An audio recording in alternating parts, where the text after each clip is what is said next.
everyone else. But I think my mother learned about Llano Colony through a Finnish newspaper, and because she began corresponding with the only Finnish person at the colony, and corresponded with him for about a year before she decided. So what year did you go down there then? 1928. Yeah, and that was in November? In November, Herbert Hoover had just won the election. Yeah, we moved down in November of 1928. And did you stay in the hotel the first night? the first night, we probably stayed there for several nights because there wasn't a home ready for us. But it wasn't long, and they had a home that was furnished for us to move in. How big was the home?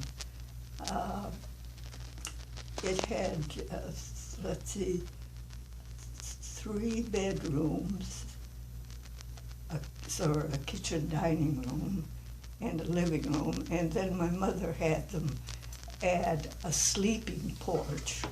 There was a long porch in front of the house, and she had the carpenters come in and use part of the porch for a sleeping porch, and she put a double bed in there for Milton and Chick. That was their room.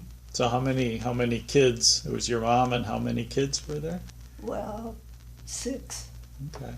And what were the ages? Let's see, Gertie, I think Gertie was 18. Milton probably 16.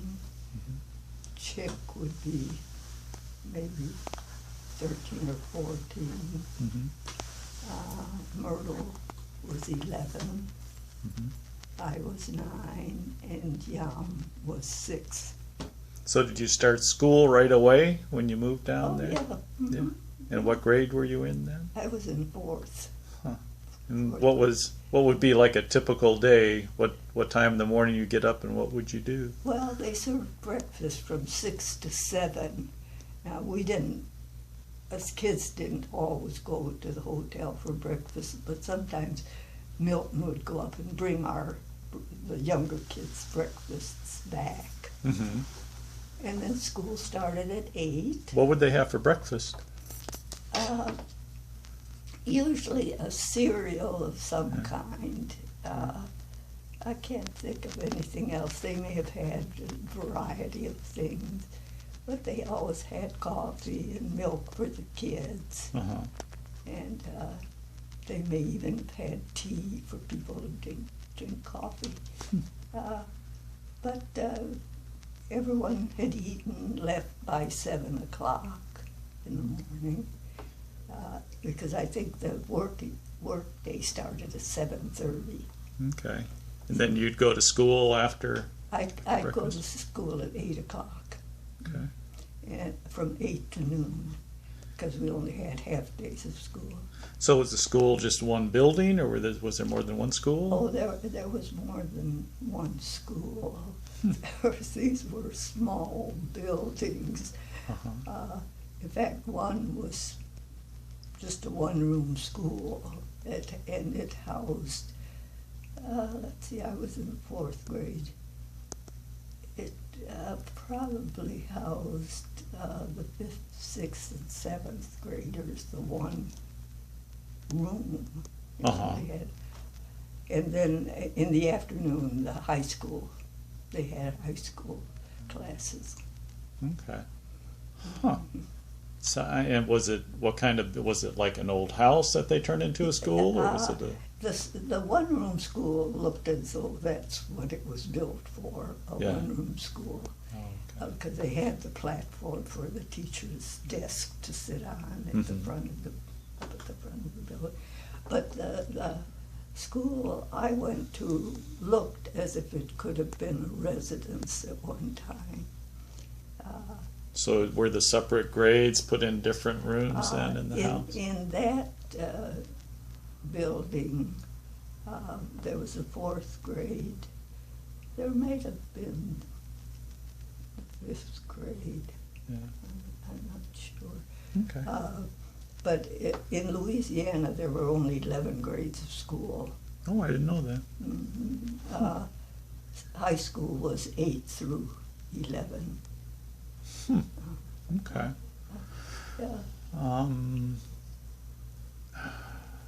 So how many kids in your class?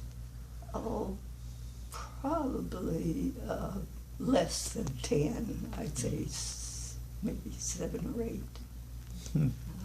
And who was your teacher? Do you remember? Yes, her name was Mrs. Bennett, and her husband, I think, was the principal of the high school.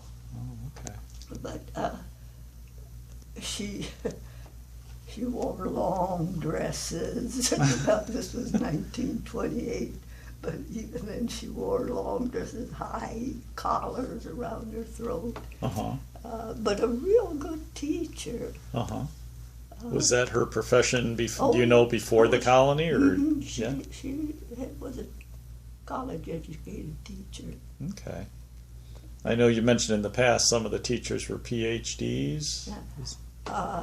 Yes, there was the fellow who I think he I'm not sure if he was principal or superintendent of the high school, but he was a PhD. His last name was Coates, Coates. Okay. And then later, a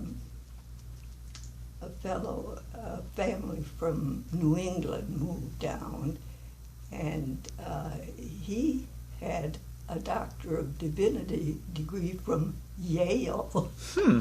I even looked it up just to make sure in who's who. What was his name? Do you remember? His name was Samuel Irwin. Okay. And then the superintendent of all the schools was a fellow who had moved down with his family from Illinois, and he had been a superintendent of schools in a town in northern Illinois. And I guess because of depressions, they were cutting down on school personnel and all. But somehow, I don't know how they all found out about the colony. These, well-educated people were fortunate to have, college-educated teachers there. I can't think of any that would not have had a college education.